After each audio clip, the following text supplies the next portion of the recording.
мындай коридорлордо мындай карасаң отургучтар же жок же аз коюп коет. Анан кээде бир жагын алып кирип алышат, залп алып кирип алышат, өздөрүнө алып кирип алышат кээдечи. Мынакей бизде жетекчилер ушундай бюрократ, капиталист.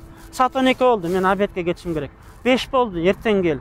Кызматчысың, мына ар жерде жолдордо карасаң жазылып турат жанагындай. Бийлик элге карайт деп. Каякта элге теке бер. Не ишиңиз? Болду ака, бияка барасыз, бияка барасыз. Кап болбойсо тиге барасыз деп жолду көрсөтүп берей. Ана билбейм, мен карабайм, анан көрбөдүңбү, аны жаптал деп мындай.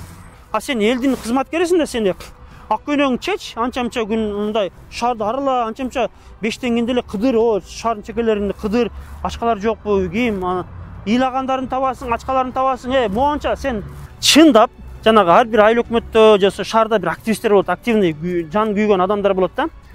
Алар чакырбайт, алар кычыйт да. Неге бияка жумуш атасың, неге тияка жумуш атасың дейт. Алар чакырбайт, күнүн айтпайт. Эптеп коомдук угууну эптеп-септеп өткөрүп салышат, эптепчи. Айткым келген нерсе, депутаттар, мэрлер, өкмөт башчылар курсага токтордун наны, кийими, үйү барлардын муктаждыктарын гана бюджеттери каржылайт да. Кедейлерди ойлобогондон кийин курсак токтордун машинасы барларды ойлогону кандай жетекчи, кандай депутат аларчы? Мынакей ошолордон үлгү албайт да, ким анда ким деп эсептейт ошо биздин өкмөт башчы жана мэрлер. Мен аларга вообще наразымын менчи. Не десе болот аларды билем, сөгүш керек алардычы. Эгер мисалы бир жерде бир прокурор, кудай сактасын ошолоргочу, прокурор же аким же мэр болуп калсам мен бир жарым жыл ошо бир раса тарбиялайт болчу бир.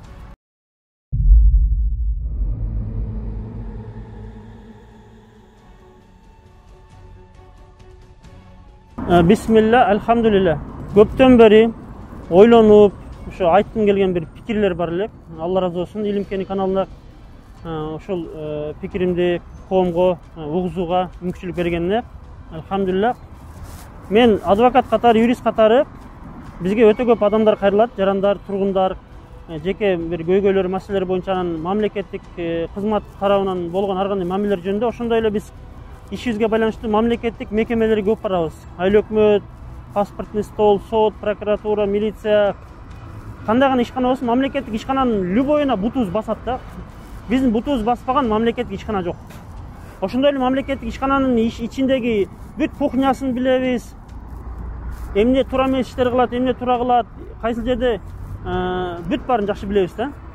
Анан көптөн бери ойлонуп келген бир-эки маселелер бар. Менде мамлекеттик кызматтын сапаты жөнүндө.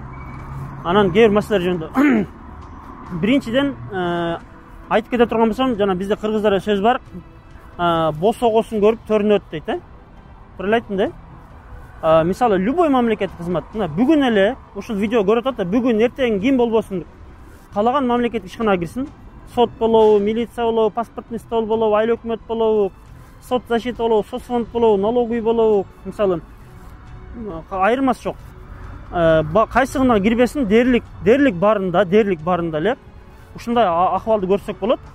Жана келген келүүчүлөр, күтүүчүлөр деп коет, мындай посетительдер, кардарлар, адамдар келет да, иши түшүп мамлекеттик ишканага бир нерсе сурап келет, кезекте турушат. Кезекте турган ошо жанагы келүүчүлөргө шарт түзүлбөйт.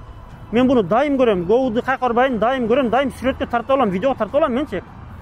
Кээде өзүбүз тике туруп калабыз, облус соттордо, гоудаларда тике туруп калабыз. Кээде аялдар тике туруп калышат да. Мындай коридорлордо мындай карасаң, отургучтар же жок, же аз коюп коет. Анан кээде бир жагын алып кирип алышат, залп алып кирип алышат, өздөрүнө алып кирип алышат кээдечи. Анан байкаган нерсе ушу жанагы тике бир саат тике туруп каласың. Кээде бирөө кирип ишинде отуруп сүйлөшүп калат, күтүп каласың, кезек күтүп каласың. Аялдар тике отуруп калат, кампирлер, аксакалдар, балалуулар, оорулуулар тике туруп калат. Бул деген туура эмес көрүнүш да бул. Бул бир. Экинчиден чаңкап каласың, же туалетке баргың келет, туалеттери жок. Туалеттерин жоосу бекитип коет, өздөрүнө жанда алтын неме кылып күлүчкө бекитип коет. Мисалы сот ушундай жерде бекитип коет. Анан ичин кыстап калат, барайын десең же кол жууй албайсың, же туалетке кире албайсың. Бул өтө ыңгайсыздык да. Негизи мен ойлойм, любой жанагы босогосун көрүп төрүнөт деген сөз, любой мамлекеттик жетекчи ким болбосун, мэр болобу, депутат болобу, начальник ГОУД болобу, сот болобу. Эгер ошо жана босогосунан эле көрсөң болот. Эгер босогосунда келүүчүлөр адамдар үчүн шарт түзбөгөн болсо, ушул жерде келгенде адамдар келет, күтөт мени. Биш анан эшикте күтөт, суукта күтөт, жамгырда күтөт. Мисалы роддомдордо деле, больницада ошондой. Мен видео чыгаргам роддом боюнчачы. Анан жамгырда турат, кышта турат, ошо шарт түзбөсө, ошо келүүчүлөр келет, ошо жерде чарчайт, чаңкайт, туалетке баргысы келет деп ошону шарт түзбөсө, демек ал жетекчи, мен ойлойм, толук кандуу жетекчи деп өзүн атап ая албайт деп ойлойм да. Бул бир. Экинчиден этика мамилеси. Бул өзүнчө чоң маселе. Жана копол сүйлөйт, анан бир жака батага кетти деп коет, мисалы үчүн. Кызматтын сапаты, мыйзамдарды билүүлүгү, кесипкөйлүүлүгү, ал жактарын айтпай эле коеюн. Өтө көп маселе. Экинчи маселе бул жанагы бюджеттик казынанын акчалары. Эми өтө маанилүү жагын өттүм. Мамлекеттин казынасы, мисалы үчүн ар бир шаардын айыл өкмөттүн өзүнүн бюджети болот 1 жылдык. Мисал үчүн айталы, мен анык суммасын билем. Жалал Абад шаарынын бюджети мисалы үчүн 1 жылдыкы 60 миллион сом болушу мүмкүн. Бир айыл өкмөттүкү 10 миллион сом болушу мүмкүн. Мисалы үчүн Коч Карта шаарыныкы мисалы үчүн 40 миллион сом болушу мүмкүн 1 жылдык бюджет. Аны жылда январь, февралдарда ошо мэр, айыл өкмөт аны бюджетти бекитет. Бекиткенде отуруп алып, жана катчысы, бухгалтер болуп, финансист болуп отуруп алып бекитет. Так, быйыл эмне кылабыз? Быйыл айлыкка мынча сом. Эми жана мамлекеттик бюджет бар, анан жергиликтүү бюджет бар да бөлүнөт да. Мамлекет бюджеттен айлыктар алат, анан жергиликтүү бюджеттен дагы иштете турган маселелер бар. Ошо бюджет немелерине жараша. Анан ошону бөлүштүрүшөт. Жылда январь, февралдарда, марттарда бөлүштүрүшүп, анан депутаттардын кароосуна беришет. Мисалы, мэр, айыл өкмөт башчы даярдайт ошончу бюджеттин проектин, долбоорун. Ал жерде отуруп алып, өздөрү отуруп алышып, так, бүгүн могу айлыкка мынча, анан могу жерге быйыл имаратыбыз эле өң өчүп калды, актайлык. Анан бизде айылыбызда бир бакча бар экен, анан ремонтуна, крышасына, анан жарыкка да бир жерге, анан жолго деп ошону бөлүштүрүшөт. Бөлүштүргөндө анан бөлүштүрөт дагы ортодо четишип туруп, анан депутаттар көрсөтүшөт. Депутаттар ортодо четишет. Анан прочий деген жери болот, прочий деген жери. Буну өтө мындай көңүл буруп алгыла, прочий деген жери. Прочий деген жеринде бул жана взяткаларга, комиссиялардын курсагын тогуза турган нерсе бул прочий деген.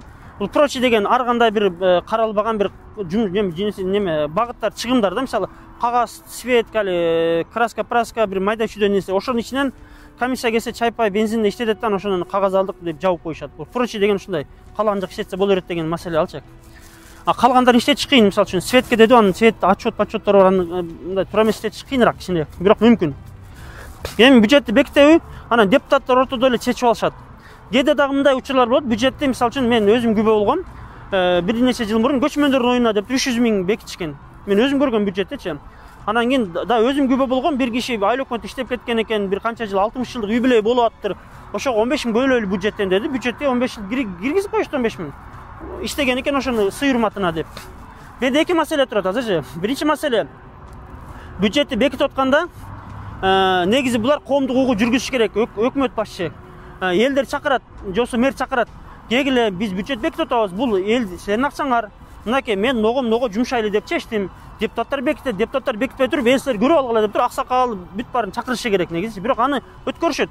Дежурный адамдар келет, да бирөөлөр келет, анан жакшы экен, биз макулбуз, каршы эмеспиз деп протокол түзүп деп жабып салышат. Чындап, жанагы ар бир айыл өкмөттө, жосу шаарда бир активисттер болот, активный жан күйгөн адамдар болот да. Алар чакырбайт, алар кычыйт да. Неге бияка жумшап атасың, неге тияка жумшап атасың дейт. Алар чакырбайт, күнүн айтпайт. Эптеп коомдук угууну эптеп өткөрүп салышат, эптепчи. Негизи келип катышканга укугу барбы? Любой адам укугу бар. Бул бюджет ачык айкын деген маселе бар. Бюджет ачык айкын. Мен мисалы үчүн коомдук угуудан мурун же кийин барып туруп, бюджеттин берчи мага проектин долбоорун берчи, мен таанышкан акым бар. Көрсөтчү, мен да бир көрөйүн. Мен шаарда жашаймын деп туруп бюджетин сурасам долбоорун берет. Финансовый отдел, мэр, айыл өкмөт бериши керек. Керек болсо ийилип деле коюш керек. Эгер чынчылбы, жашыра турган нерсеси жокпу, жарыялап коюш керек. Мынакей быйыл Жалал Абад шаарында бюджетибиз 60 миллион. Аны биз төмөнкү жактарга жумшай турган чечтик. Много депчи. Бул биринчи маселе, ошо бюджетти элдер менен талкуулашы керек. Элдерге айтыш керек. Элдер дагы пикирин айтат. Балким элдердин бир сунуштары бар. Баланча жерде биздин көпүрөбүз жок эле, баланча жерде мындай чыгымыбыз бар эле, баланча жерде мисалы үчүн мындай мисалы үчүн да бир элдер деле бир сунуштун айтышы мүмкүн. Эл менен эсептешиши керек. Бирок бизде иш жүзүндө андай бардык жерде боло бербейт. Балким кээ бир жерде эл менен эсептешет, бирок мен ойлойм көп жерде эл менен эсептешпейт. Өздөрү эсептешет, элдер түшүнбөйт. Элдердин арасында активдүү, түшүнгөн, мындай күйгөн, бул неге деп тыйынын сураган адамдар да элдин арасында деле аз жана активныйчы. Эми мен элдер билип алсын деп максат айтып атам. Элдер жылда январь, февралдарда айыл өкмөткө, өкмөт башчыга, мэрге барып туруп, быйыл биздин бюджет канча сом, мага берчи отчетун, качан отчет, кайсы күнү коомдук угуу кыласың, мага бер, алдын ала чыгарып бер, мен биякта аксакалдар менен, группалаштар менен анан жерде отуруп алып туруп көрөбүз. Анан көрүп туруп сага келип суроолорубузду даярдайбыз деп туруп, бюджет немеш, но сен баланча жерге 300 миң депсиң, мисалы бир бакчанын оңдоосуна. Ал бакчаны биз билебиз. Акта эле өлө турат го, сен бир акча жейм деп атасыңбы? Эмне 300 миң? Ал биз билебиз, ал 150 миң эле бүтөт деп туруп сен уже көзөмөлдөй аласың. Эл өз көзөмөлдөй алат да. Ал бюджет бекитип алгандан өзгөртө албайсың да. Ошон үчүн бекитилбей туруп, февралдарда, январларда уже башталат да бул ушул маселе аракеттер. Демек, эл буну талап кылыш керек. Мына 2 ай калды, 2 айдан уже башташ керек. Ар бир айыл өкмөттө өкмөт башчыны ал өз чечпейт, ойлошот, өкмөт баш чечет деп. Эл чечиш керек, анча эл буга килигиш керек. Бул бир. Бул бюджетти эл менен талкуулаш керек. Экинчиден эл дагы буга кызыктар болуп, кайдыгер болбой келип, коомду буга катышып, эмне бул биздин акчасы деп эл дагы буга аралашыш керек. Эл пикирин ачыш керек. Баланчы жерде, мисалы, мындай депчи. Экинчи маселе бюджетке байланыштуу. Мынакей, мен канча уга элекмин, көрө элекмин, мисалы, бюджет бекитип жатканда депутаттар, жосо аким, губернатор, мэр, акимге губернатор бюджет бекитпейт аларчы. Алар мындай эле башкарат, көзөмөлдөйт, мэрлер айыл өкмөттөрдөн. Мисалы үчүн бизде Кыргызстанда расмий статистикалык маалымат боюнча 30% калк аз камсыз үй бүлө болуп саналат. Бул деген бул бир нече жыл мурунку маалымат, балким азыр бир аз өзгөргөндүр суммалары. Ошол үй бүлөнүн ар бир адам башына айына кирешесинин өлчөмү 900 сомдон 2700 сомго түзөт. Бир үй бүлө, бир адам башына. Бул аз камсыз үй бүлө болсо, бул сумма бир нече жыл мурунку неме сумма, балким азыр кичине азайган же көбөйгөн болушу мүмкүн. Айткым келген нерсе, бизде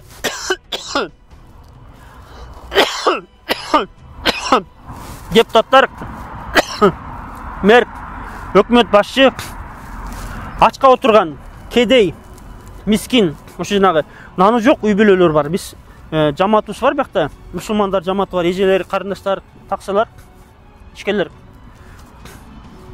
Жамаатыбыз менен карымдуулук иштерди кылабыз, алхамдулилла.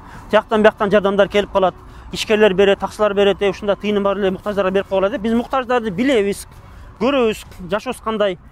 Продукт түгөнгөн муктаждар бар. Күйөөсү жок, күйөөсү өлүп калган, же күйөөсү таштап кеткен, атасы жок, балдары майда иштей албайт, 5 баласы бар, 7 баласы бар, 3 баласы бар, же оорукчан, иштейин десе баласы жаш. Биринчиден ачка отурган үй бүлөлөр бар. 2-3 күндөн бери продукты жок, же 5-6 күндөн бери кээ бир үй бүлөлөр бар, 2 жумадан бери казаны кайнабаган үй бүлөлөр бар. Бул бар, буну кээ бирлер ишенбеши мүмкүн да.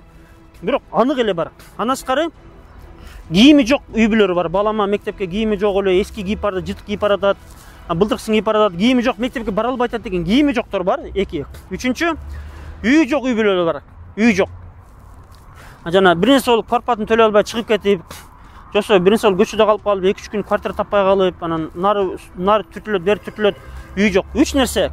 Бул 3 нерсе: курсак, тамак аш, кийим, анан үй, турак жай. Ушул эң биринчи орундагы муктаждык.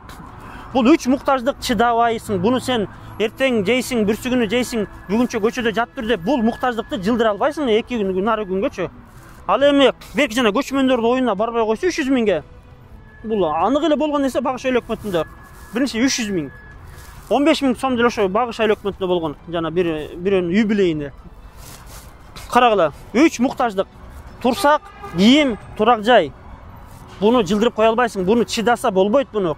Ал эми жанагы жолдорду бир кичинекей яма болсо, бир жерде бир жарык лампочка күйүп калган болсо, бир бакчаны акташ керек болсо, аны 1 айдан кийин кылсаң же 1 жылдан кийин кылсаң, ал ишинсе болбойт, ал мындай косметический ремонт ал. Суу акпайтабы болду. Ал чыдаса боло турган муктаждыктар. Мисалы үчүн могу айткым келген нерсе, депутаттар, мэрлер, өкмөт башчылар курсагы токтордун, наны, кийими, үйү барлардын муктаждыктарын гана бюджеттери каржылайт да. Машинасы барларды үчүн жолдорду тегиздеп берет. Анан көчөдө эс алып, сейилдеп жүргөн мага ошондор үчүн жарыктарды скверлерде кылып берет. Кечинде муктаждар скверлерде сейилдебейт, бусик токтоп калат деп үйлөрүндө текелерде жашайт аларчы. Жалаң курсагы токтордун гана муктаждарына бул элдин акчасы булчу. Ошо жанагы чыныгы үммөт деп өзүн эсептебеген үчүн, ошо жана Мухаммед пайгамбар саллаллаху алейхи үммөтүмүн деп эсептебейт да өзүнчө. Анан мисал калганда жанагы алгачкы 4 халиф бар, жанагы Умар радиллаху анху падыша, Абу Бакр падышаларды үлгү албайт. Өзүн толук кандуу мусулманмын деп эсептебейт деп ойлойм мен. Анан жашоосунда үлгүнү, немени Курандан, динибизден албайт. Анан каяктан алат? Билбейм каяктан алат, Европадан алабы, капиталисттик өлкөлөрдөн алабы, ошо түшүнүктөрү кедейлерди эмнеге ойлобойт дейм да. Бюрократпы, капиталистпи, булар мусулманбы деп ойлойм. Умар падыша, Умар радиллаху анху али көчөдөн неме түнү чыкчу экен, кийим ачка отурбайт, көчөдө калбайт, бирөө неме болбойт, көчөдө түнү чыгып жанагы талаларга эле чөлдөрдө жүрүшкөн, бирөө көчөдө калып кетпеди, бирөө мында бир ачка калып кетпеди деп. ачка калып кетсе барып өзү кампадан будап келип берген окуяларын билебиз биз. Умар радиаллаху анху айткандачы, бир жерде бир төө чалынып кетсе, ошого да мен жооп берип каламбы деп ошого да кыжалып болгон. Уйкусу калган эмес, жанагы казнанын бир жанагы сүтүн, казнадагы төөлөрдүн сүтүн ичиштен неме кылган, корккон. Бул кыяматта жооп берип калам депчи, балдар нушкан, ачка отурабыз депчи. Бир эле кийим болгон да. Мынакей ошолордон үлгү албайт да, кийим анда ким деп эсептейт ошо биздин өкмөт башчы жана мэрлер. Мен аларга вообще наразымын менчи. Не десе болот аларды билем, сөгүш керек алардычы. Ошо бюджеттен мен вообще көрө элекмин. Балким бардыр кээ желеде. Ошо көчмөндөр оюнуна дагы бир нерсе, ана майрамдарга бөлөт, миллион сом, 100 000 сом акчалар майрамдарга бөлүшөт. Болбогон эле бир юбилей, да бир нерсе, баланча бир күн, анан сантехниктин күнү да бир 7 март акчалар бөлүшөт бюджеттенчи. Бирок ошо эле айылда ачка бар, ошо эле айылда ошо шаарда ачкалар бар. Мен алып келип берем, ачка жок десе алып келип берем мен ачкаларды, кийим жоктор алып келип берем. Кийимдер кабыл кылабыз. Канакей ошо мына бөлбөйт. Кедейлерди ойлобогондон кийин курсак токторду машинасы барларды ойлогондон кандай жетекчи, кандай депутат аларчы. Ошо акимдерге, губернаторлорго ушу жанагы менин бул кайрылуум, эскертүүм, балким наразылыгым да. Бирок мен бир айтып коеюн, бир мен губернатор менен таанышып калдым. Бул убагында губернатор болуп иштеген экен да. Иштешип калдык, бир жерде кол астында иштешип калдым. Убагында губернатор ошол чыныгымдай элди ойлогон адам болгон экен. Мен таан бердим, ошондой губернаторлар да болгон экен деп мен таан бердим. Бюрократ эмес, капиталист эмес болчу экен. Айтып атат, бир райондон бир адам арызданып келиптир, менин ишим чечилбей атат деп. Анан аким чакырыптыр, акимди бирөөнү чакырыптыр, өкмөт башчыны. Не чечилбей атат бунун арызы? Бунун иши. Арызы берилген 14 күндө чечебиз дептир.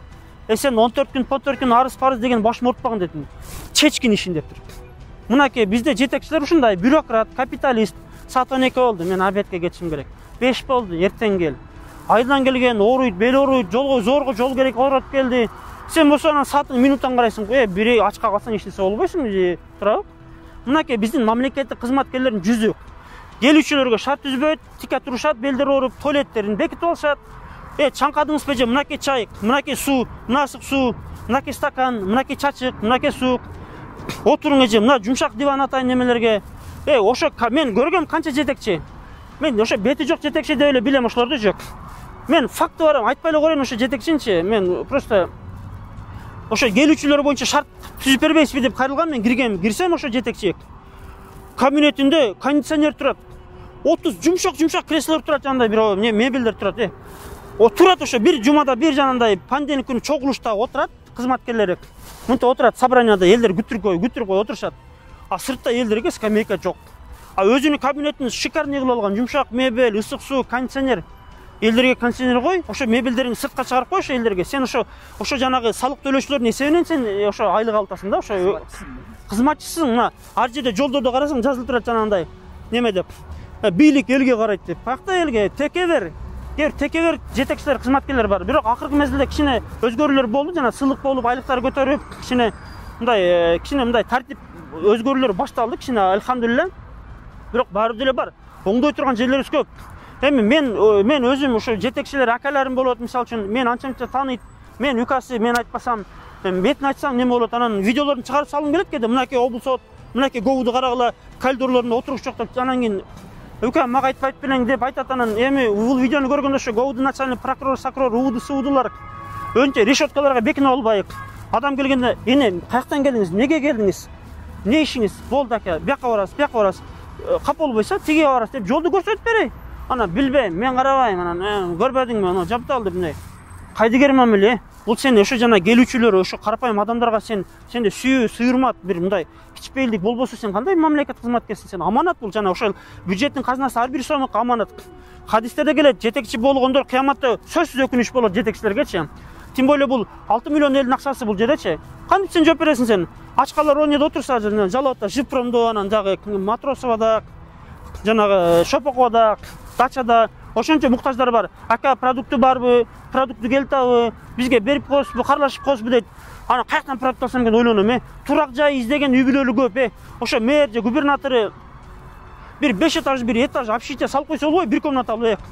Жана көчөдө калгандар, аялдар өтө көп, квартира таппайт, өтө көп кор болот, анысында кагылат, бунусунда кагылат. Кор ошо жанагы өзү кечинде ак көйнөк кийип алып тойго барат, ошо бир жергечи. Тойго барат, мен али бир жерде жанагы бир ресторандарда кээде көрүп калам да, жип-жиптер туруп калат, ак көйнөк, сизиң деп кээде даже озачаларда кээде таксыларга кээде кап болом да. Кече күнү айттым таксыларгачы. Таксыларга мен кап болом дедим. Озачаларга таксылар чакырат. Анан налогдегендер чакырат. Милициялар озачаларга чакырат. Жалаң тең туштарын жана теңдерин чакырат да. Неге сен өзүң менен тең эмес? Сенден жаман жашаган кедейлерди чакырсаң болбойт озачаларга. Неге жана бир жерден пата болот, биринсе болот, юбилей, той, биринсе жуйт, жылдыздарын жуйт, биринсесин жуйт. Анан ак көйнөкчөндөр келет, формачандар келет. Бул курсагы токторду гана ойлоп калган заман болуп калыптыр да. Ол ким жана кедейлерди ойлосо, Пайгамбар алейхиссалам дайым кедейлер менен болгон. Пайгамбар алейхиссалам дуа кылчу экен, кыяматта мени кедейлер менен, мискиндер менен бирге тирил деген экен Пайгамбар алейхиссалам. Биз пайгамбарыбыздын үммөтү болууну калайбызбы? Же кимбиз мисалы, кимбиз мисалы үчүн? Кече бир дамла менен сүйлөшүп калдым. Ал айтып атат мына. Пайгамбар алейхиссалам тозок бейишти көргөн. Тозокто көбүнчө айылдар болот экен деди. Бейиште көбүнчө кедейлер болот экен да. Кедейлер бейиште көп болот экен. Ыймандуулар албетте. Анан ыйманы жок болсо ал кедей байбы карабайт. Ал уже бейиште болбойт. Ыйманы бар кедейлер. Мынакей кедейлер, муктаждар ким карайт мискиндерди? Мискиндер менен көп болуш керек, жүрөктөрүн жумшарат. А сен элдин кызматкерисиң да сен ак көйнөгүңдү чеч, анча-мынча күн мындай шаарды арала, анча-мынча бештен кенде эле кыдыр, шаардын чекелеринде кыдыр, ачкалар жокпу, ким, ыйлагандарын табасың, ачкаларын табасың, моунча сен кабинетинен чыкпайт, кабинетине кире албайсың, кабинетине бир депутат таанышы кире алып туруп, бир нерсени мынтип ассаламу алейкум деп бүтүрүп аткан болот, жана бир жер, муниципалдык жерлерди бир нерселерди бүтүрүп аткан, сүйлөшүп аткан болот, дайындап аткан болот, жана баланчаны дайындап келдим эле деп, карапайым адамдар барсам карабайт дейт. Сен өзүң бар ушу кабинетиңен чык, мисалы үчүн элге чык да сен. Жетекчисиңби сен, кимсиң сен мисалы? Мен мен көз карашым, бул мен жетекчилерге, депутаттарга мен мамлекет кызматта өтө көп болом. Кээде кирип калам, кээде алинде жакпай калганда кээде өчөшүп кетем кээдечи. Кээде кээ бирлерин айтып коем, сен вообще бетиң жок экен дейм, көздөрүм майлашып кетти дейм кээде. Көбүнчө айта албайсың, кой нерв кетирет депчи. Ушу жетекчилерде этика, жөнөкөйлүүлүк болуш керек. Мына карапайым адамдар менен болбосоң, казынаң мисалы 10 миллион 500 миңин бөлүп кой. Өтө муктаж эмес, чыдаса боло турган муктаждарды кыркып кой бияка. Прочиңди азайт, кичине комиссияңды курсаң тогузбай эле кой сен. Бул комиссияңды өзүң ишиңди так билсең, эч ким сага эч нерсе дей албайт сен. Ачык айкын өзүң ишиңди так бил, нарагыңды аркаңды таза болсун. Эл дагы колдойт. Ар ким тааныш билишиңе муниципалдык жерде бир нерселерди сатып бербе, бир нерселерди. Жок де болду. Анан ошо муктаждар менен болсоң, Алла Тааланын ыраазылыгын аласың биринчиден. Бул дүйнөдө сага билем, бул дүйнө бирок өчөшүп бир нерсе кылып коюшу мүмкүн, мисалы. Бирок сен зато акыйкат чынчылдыкта болосуң. Мынакей мамлекет кызмат боюнча мен любой мамлекеттик мекеменин, любой мамлекеттик жетекчинин милдетин билем. Мамлекет кызмат неблагодарный. 10 жыл иштейсиң, анан сен ордуңа бир билбегенде бирөөнү отургузуп коет, кийинчи жетекчи кылып. Союздагыдай жандай тепкичтеген жок азыр. Өсүп мурундан иштеп келген адам жетекчи кылбайт биздечи. Тааныш билишиң коюп коет, болду. Бул бир, анан мамлекет кызмат иштегим келбейт, биринчиден сот прокурор болгум келбейт, бирок кээде мындай ушу көрөм да, мамлекет кызматы мындай кылган мамиле. Ушу Кудай Таалам бир күнү бир районго бир прокурор кылып койсо, же болбосо бир аким кылып койсо, же бир мэр кылып койсо, мен жарым жыл ошо жетекчилер жана именно капиталист, бюрократ, көздөр майлашып кеткендерди бир раса бир жазалагабайт болчумун, иштен кетирбейт болчумун, каматпайт болчумун. Ушундай элдердин немесин, көйгөйлөрүн түшүнүп калбай, юристтер, адвокаттар өтө жакшы билет мунучу. Себеби биз юристтер, адвокаттар көбүнчө элдин проблемалары менен көбүнчө иштейбиз да. Анан көбүнчө мамлекеттик система менен адвокаттар көп мындай талаш тартышабыз. Мамлекеттик системага каршы бир гана Кыргызстанда институт бар, бул адвокат, юристтер гана. Жана укук коргоочулар, коомдук ишмерлер болуп кетет. Көз карандысыз. Мамлекеттик система бири-биринин көзүн чукубайт. Мисалы үчүн прокуратура сотко арыз жасаса, сот көбүнчө прокурордун арызын колдойт да. Мисалы ошондой сыяктуу. Бирок адвокаттар, укук коргоочулар көбүнчө неме? Биз ошо мамлекеттик органдар менен көп талашкан үчүн иштерин билебиз. Эгер мисалы бир жерде бир прокурор, Кудай сактасын ошолоргочу, прокурор же аким же мэр болуп калсам, мен бир жарым жыл ошо бир раса тарбиялайт болчумун, бир просто именно принцип үчүн ушу бир жерге иштегим келет да. Жарым жылда мен же камайт, же бир нерсе кылат, же бир кетирет, короче. Жарым жылда бирок энесин окутуп, сөккөн сөгүп, тарбиялап, антип жаштар келсе кичине тарбияланып калат эле. Элдер менен кантип мамиле кылышты үйрөтүп коет эле менчи.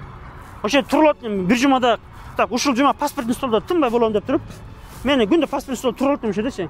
Решетка, зоопарк сыяктуу бекитип алат кээ бир ишканалар барсаңчы, киргизбей, кимге келдиңиз? Мына сотторго кылып атым, кимге келдиңиз? Паспортуңуз барбы? Эмне менен келдиңиз? Эмне келдиңиз деп туруп, кире албайсың. Жанагы негизи ал мыйзамга ошо туура келбейт. кээ бир мамлекеттик ишканалар бар, ага чындап эле кирүүгө мүмкүн эмес. Саналуу гана. Бирок 99% мамлекеттик ишканаларга кадимгидей төө эле кире аласың. Анан кээ жерлерге бир эле приставтар коюп койгон, охраналар коюп койгон, жана вахтерлер коюп койгон, мэрия коюп койгон, кимге келдиңиз? Анан деп мындай турат да, вахтер, охранник немелерди коюп койгон, ал вообще тура эмес. Бул сен кимсиң? Сен аны киргизип, анан эмнеге келдиң деп сурап, жөндө эле кирип, кандай экен бул мэрия деп жөн эле кирип тегеренип кайрып кете алам менчи. Көп айта берсечи мамлекет кызматкерлерин. Просто буну ким угат, кимге керек бул? Койчу ушу жанагы кагаз отчеттор менен алек бүтүп баратчы. Отчет неме, ушу мамлекет кызматтан алергия болгон менчи иштегенде мен бир мындай акыйкат түшүнгөн жок. Короче, мен ушул нерсени көптөн бери ойлонуп келем. Эмне кылсам болот, кандай кылсам? Мен даже кат жазгам менчи. Өкмөткө жазгам, президент кат жазгам мен. Биз сиздин ушуңузду сыйлайбыз деп жооп келген магачы. Кудушулар айткандар жазгам мен. Отургучтар жазгам, мындай этиканы жазгам менчи. Этика жок, этиканы билбейт. Копол сүйлөп берет, мыйзамды вообще билбейт. Мамлекет кызматкерлери мыйзам билбейт. Сүйлөгөн асмандан сүйлөйт. Анан мен сени мынтип берем, тигинтип берем деп жок. Инсана түшөчү. Сен кимсиң мендеги дейчи сен. Мисалы үчүн да. Ошол жерде комиссиялар бар, өзүнчө незаконный комиссиялар моонча. Райондордо жана шаардык кеңеш жана курулуш кеңештери өзүнчө комиссияны түзүп алган. Бюрократия. Ишкерлердин жашоосун вообще татаалдаштырган. Карапайым адамдын жашоосун татаалдаштырган. Анан салык кодекстерине бир каракчылардан айырмасы жок, бир ЭКК, МКМдерди ойлоп табышкан. Ишкерлерге бир бут тосот да, только бут тосот. Мен бундайлар угуу берип ишкерлер менен көп иштешем, мен карапайым адамдан иштешем. Мен чын айтайынбы, мынакей Кыргызстанда законный иштейм десең, бир айда тоёсуң. Иштебейм дейсиң, жоксо мен пара берип иштейм дейсиң. Мен аны айтам, законный иштеп не кыласың дейм. 2-3 күнөн тойдум дейсиң. Незаконный иштеген эле ишиң өтө жеңил кетет. Налоги келет, алып кетет, анан баланчасы келип алып кетет, болду, жеңил. Законный иштейм деген эле акчаң түтпөйт, акчаң түгөнүп калат, ушу жанагы муну алды өтүрүп кыйнай берет. Бизде жетекчи, чыныгы жетекчи. Караш керек, эмне ачып атасың? Кимсиң, ким баласысың? Малчынын баласысың, эмне ачып атасың? Ушундай камоого ачып атам, сысык суу, 4 балам бар. Үкам, болду. Сен үчүн мен майли 3 ай иштеп туруп налог төлөп, мен налог айтып коем. Үкам, ача бер ушу бизнесиңди, мен колдойм. Как раз мына паркта эмне жатат? Паркта скверди ачып атам. Үкам, как ушуну тазалап тур, үкам. 6 ай налог айтып коем, финполиция айтып коем. Эч ким сени бирөө келип коркутса, айтмага. МВД, финполиция айткан, мен өзүм турам, уктумбу? Ачкын үкам, үйлөң бак. Чыныгы жетекчи ушундай болуш керек, Анан арыз жазып кой. Арыз жооп беребиз. Жанагы адам келип туруп айткысы келет, мен сенинчи уккусу келбейт, арыз жазып кой. 14 күнөн келсе, биз арызыңызга жооп бере албадык, болбойт экен, тура келбейт экен, анан деп койду. Мындай эле чечсе болот, кыргызча элечи. Бюрократ, капиталист деген нерсе бар. Бул капырлардын системасы да, бул бюрократия, капитализм. Адамгерчилик жок, мен айтпайм шарият деп, адамгерчилик жок. Өтө көп айта берсе, мыйзамдарда, системада, сот системасында, укук коргоо системасында, жакшы анча-мынча инсаптуу адамдар бар, тияк-тияктачы. Анча-мынча мынтип кыргызчылыкты чечип коет. Алхамдулилла, намаз окуп, орзо кармаган милициялар немелер көп сот системада болуп атат. Секин мындай бул нерсе азайып атат. Бирок бар да. Бар, мен конкретный фактлар мен курулай эле калып эле сүйлөт дебесин, мен конкретный любой мамлекеттик органда, любой системасын айтып берем. Да, менде бир ой болгон, долбоор ачам депчи. Бир нече ойлор болгон. Бир мындай рейд кылыпчы. Мисалы, мен мыйзамдардын көп түрүн билебиз. Мисалы, бир жума же бир ай өкмөткө тынбай рейд кылабыз. Компьютерге барып туруп, камерамен барып, блогерлер менен. Так, кана кире бериште, эмнеге отургуч жок? Так, кана өкмөт башы, кана неме, кана катчы, эмнеге справка 200 сом алып атасыңар? Мен даже кат жазгам губернаторго.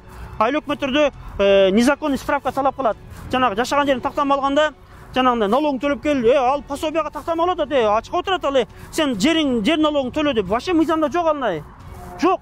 Ал пособияга же болсо бир нерсеге бир справка алат да. Анан айыл өкмөттөр зеригет, үйлөрүнө кыдырып, соцфонд налогту топтоштон зеригет, кабинетте отуруп алгандагы, анан жанагы справка жашаган жерин тактамап келсе, баронуга немеге жер адисине барып кел, сосын барып кел дейт. Ал 4 кабинетке кирет. Справкасына 4 та кол коюлган. Вообще жок андай. Мен губернаторго кат жазгам, ошондочу губернатор. Ушундай экен, мен ушундай экен. Кана законда жок нерсени даже көз жумуп коет, түшүндүпчү. Карапайым элдин жашоосун жеңилдетебиз, татаалдашабызбы? Же жана кабинетте жанагы тишинчи кылып отурган, ушакташ отурган адамдардын мамлекет кызматкеринин ишин жеңилдетебиз бизчи. Болбогон бир бюрократия. Мен ошондой ойлогом, мен бир рейд кылып, бир айыл өкмөттү бир ай кыдырабыз. Тактама, эмне тактаманы сиз акча алып атасыз? Эмне тактама мына неме? Буга окшогон көрүнүштөр көп. Айта берсечи, мен конкретный фактлар менен айыл өкмөттө эмне керек болсо, ушундай барабыз дагы бир блогер чыкса, мисалы, айыл өкмөттө мындай болуш керек. Эмне мындай, эмнеге мындай? кашактарын айтып, неге эже, сиз неге келдиңиз? Ошол жерден чыгарып, 1 ай өкмөттү, 1 ай чумоосун чыгаргым келет да. Анан 1 ай говдуга барабыз, 1 ай. Говду, неге ишин кутануу? Неге сен кимге келдиң деп суратасың? Неге паспортун суратасың? Неге мына компьютерди киргизбей атасың? Эмне тергөөчү ордунда турат? Эмне дежурный тергөөчүн таба албайбыз? Неге бунун арасында 2 ай болуп туруп, неге жооп бербей атасың? Неге андай мындай? Говдуга 1 ай катасың, неге кресло жок? Неге начальник отурбайт? Деп туруп, мисалы үчүн да, кимге көрсөк болот мисалы үчүн. Ушундай бир ойлор деле болгон, бир ушундай долбоор кылсакпы депчи анан. Эми эч кимге керек эмес экен да. Эч кимге керек эмес экен. Ошон көп. Бул нерсе карапайым адамдарга, ана мамлекет кызматкеринин ортосундагы болгон андай түшүнбөстүк, пикир келишпестик, жандай туура эмес кыянатсыздыктар, bunday нерселер көп мындачы. Мен билем буну, конкретный факторун айтып бере алам. Эми билбейм, бир жетекчилерге өздөрү бул видеону көрүп ойлонуп калар, туура эмес сүйлөсөм, комментарийге жазсын, айтсын, укам бери келчи десем, туура эмес айтасың десин. Да, болсо айтсын мисалы үчүн да. Эми ким айтат буну эми, ошо? Айта берсе сөз көп. Эми эл ошо кыскасы. Көп ошо сөздөр.